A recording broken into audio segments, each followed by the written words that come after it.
It's the summer of 1940. The Nazi war machine has steamrolled Europe and only Britain is left standing.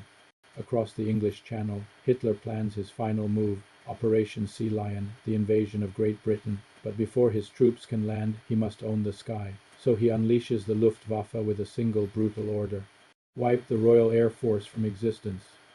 This is the story of the outnumbered few who flew straight into the fire, the pilots who held the fate of a nation on their wings in the desperate battle for the skies of Britain. The air war was a duel between iconic aircraft. The Germans' main weapon was the Messerschmitt Bf 109, a sleek, deadly fighter that was faster than its rivals in a dive and armed with powerful cannons. The Royal Air Force met this threat with two legends. The elegant supermarine Spitfire could outturn the Bf 109 and quickly became a symbol of British defiance. But the real workhorse was the Hawker Hurricane. Tough, reliable, and more numerous, it ended up shooting down more enemy aircraft than all of Britain's other defenses combined. Britain's biggest advantage, however, wasn't a plane. It was the Dowding system, a revolutionary defense network conceived by the head of Fighter Command, Air Chief Marshal Sir Hugh Dowding. This system linked coastal radar stations and the Observer Corps' two-sector control rooms.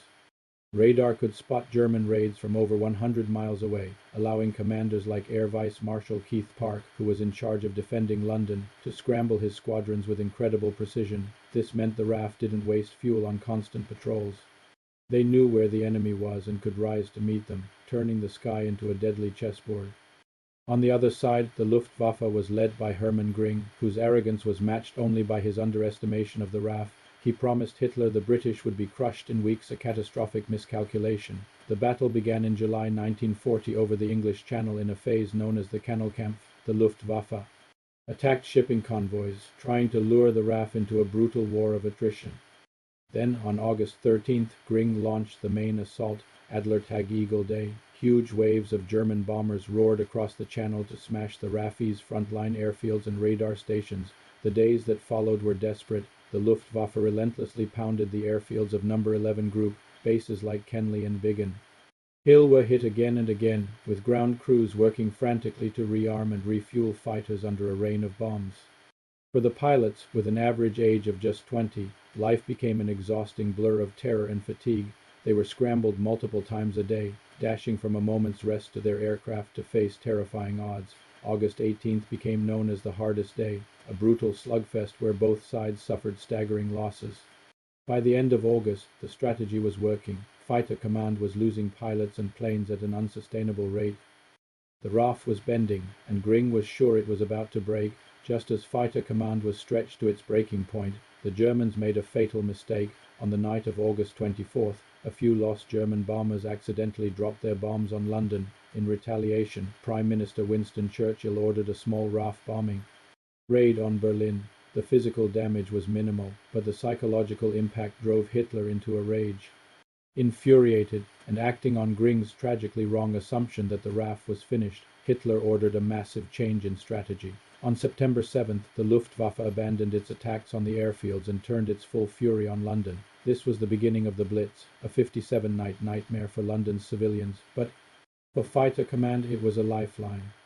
The shift gave the battered airfields the breathing room they desperately needed to repair and rearm. Air Vice Marshal Keith Park, seeing the German formations flying toward London instead of his bases, reportedly said, "Thank God." He knew this mistake had handed the RAF a chance to survive. By the middle of September, the battered but recovering RAF was stronger than it had been for weeks. The Luftwaffe, still believing British resistance was about to collapse, prepared to deliver the knockout blow. September 15, 1940, would become the climax of the entire battle. The Germans planned a massive two-wave assault on London. Just after AM, the first wave crossed the coast but flew straight into a perfectly coordinated wall of British fighters. Thanks to the Dowding system, Park met the raid in force, shattering the bomber formations. German aces later wrote how demoralizing it was to meet such fierce resistance when they had been told the RAF was finished.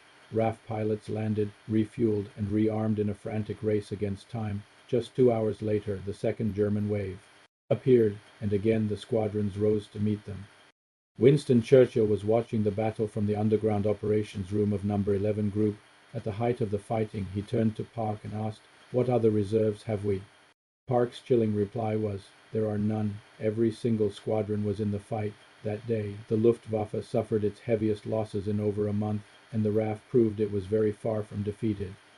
The defeat on September 15th was a stunning shock to the Luftwaffe. 2 days later, on September 17th, Hitler officially postponed Operation Sea Lion indefinitely. The threat of invasion was over. While the Blitz would continue for months, the decisive moment had passed. Britain was safe. The Battle of Britain was the first major military campaign fought entirely by air, and it was Nazi Germany's first major defeat of the Second World War.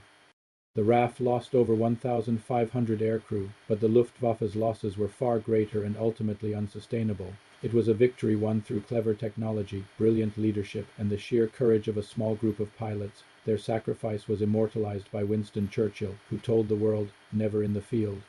Of human conflict was so much owed by so many to so few. Those pilots, the few, had held the line. They saved their country from invasion and ensured that Britain would remain a bastion of freedom, the unsinkable aircraft carrier from which the liberation of Europe would one day be launched.